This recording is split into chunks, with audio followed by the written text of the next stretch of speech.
Hello everyone, good morning, good day, good evening, whenever you are watching this. If you are watching this, I hope that you're able to spread a little bit of extra positivity and good throughout your day. Welcome to Tao of Tay. I'm Tay and this is my channel where I share meditations from the Daily Stoic and personal life experiences to help bring a little bit of extra balance into my life, and maybe there's something that resonates with you and that can bring a little bit of more balance into your life. So today's meditation is what we control and what we don't. Some things are in our control, while others are not. We control our opinion, choice, desire, aversion, and, in a word, everything of our own doing.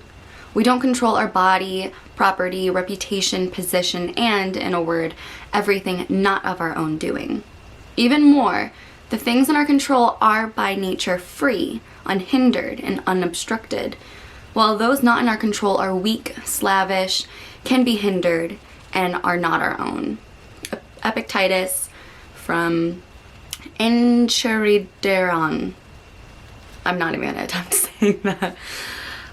Today, you won't control the external events that happen. Is that scary? A little, but it's balanced when we see that we can control our opinion about those events. You decide whether they're good or bad, whether they're fair or unfair. You don't control the situation, but you control what you think about it. See how that works? Every single thing that is outside your control, the outside world, other people, luck, karma, whatever, still presents a corresponding area that is in your control. This alone gives us plenty to manage, plenty of power. Best of all, an honest understanding of what is within our control provides real clarity about the world. All we have is our own mind. Remember that today when you try to extend your reach outward, that it's much better and more appropriately directed inward. I like to think of that last sentence, remember that today when you try to extend your reach outward, that it's much better and more appropriately directed inward. I like to think of that as like filling up. You have to fill up your cup first before you can fill up someone else's. Like you can't pour from an empty cup.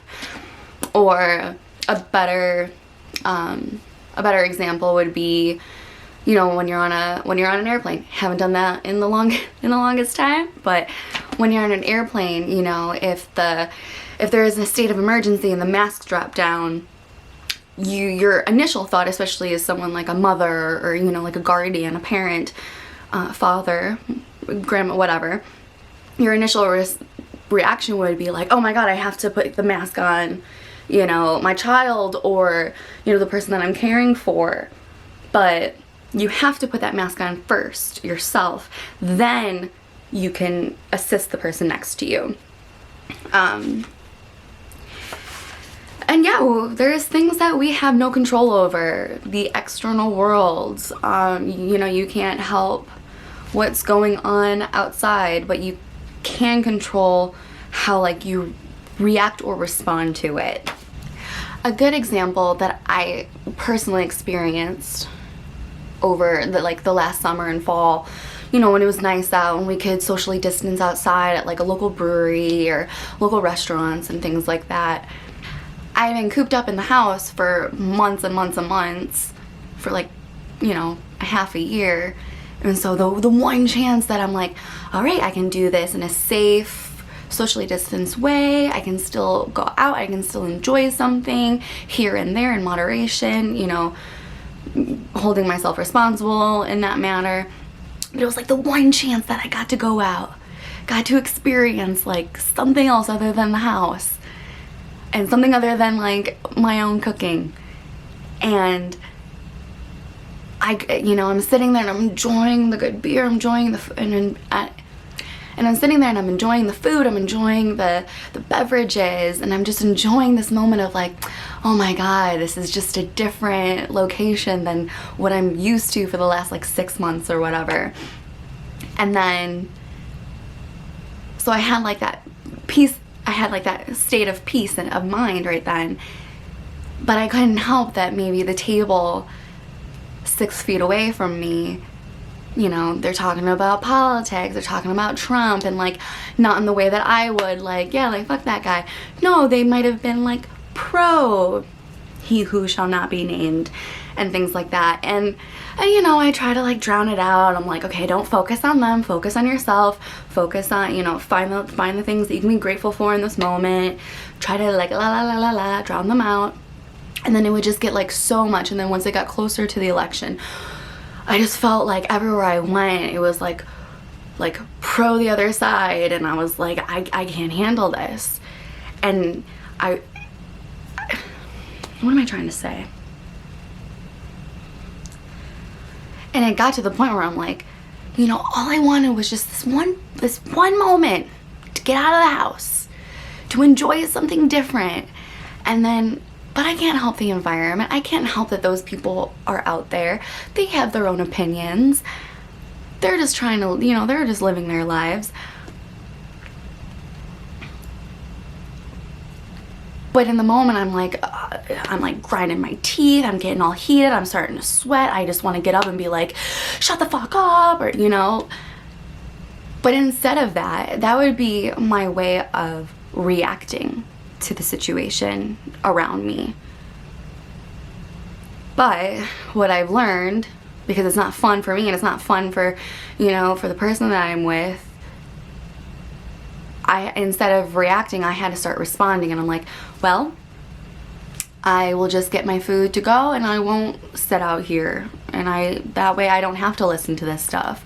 I'm literally just going to remove myself from the situation in order to keep my sanity, and also in order to keep me from being like videotaped from getting into a fight with somebody. Another example is, you know, certain events that have happened in my life in the past. I can't control that. I can't go back in the past and I can't change or control the situations or events that have happened to me. But in this present moment, what I do have the control over and the choice over is how I'm going to move forward with it. Am I going to keep letting certain events, you know, harbor real estate in my mind, or like literally feel like it takes me hostage at times? And so no, I can't go back in the past and I can't change what has happened. But what I can do is I can just find acceptance. And that does not mean, do not get me twisted on this, that does not mean that we have to be like, oh, well, okay, well, I'm accepting what happened in the past, those like terrible things that happened. That doesn't mean that like I'm okay with it. It doesn't mean that I'm okay with the situation or okay with what has happened or okay with how people have treated me.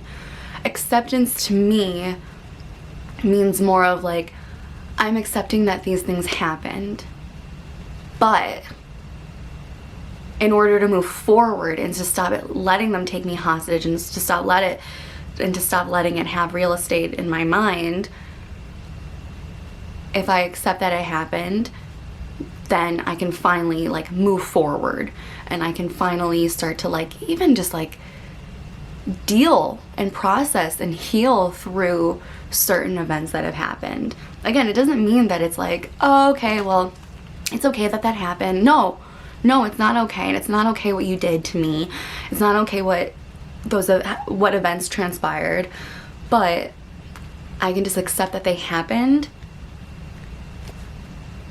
But now I can control how I move forward with my life. And within that acceptance, and again, this is just personally from my own personal experiences, I've found that when I do accept the things that have happened to me and I acknowledge them, that like, yeah, this shit happened, and yeah, it sucked, and yeah, it hurt,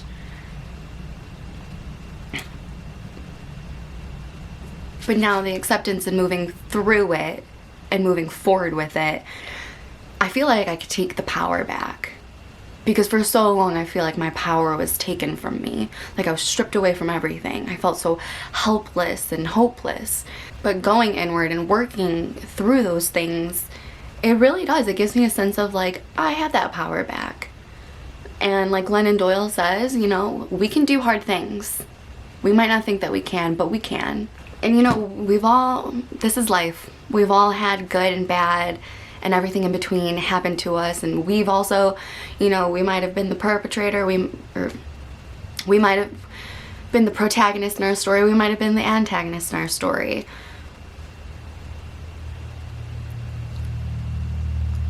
and we've all had hardships. So, you know, I hope that there's something that you can look back on, like a past event, whether it's like a little T or a big T, you know, for the traumas, whatever it may be for you.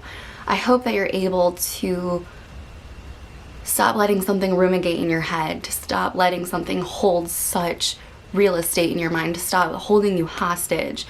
And I really hope that you're able to find that acceptance and to find that power back. And remember, we can do hard things. Thank you so much for sharing your time and energy with me today. I look forward to seeing you in the next one. Bye.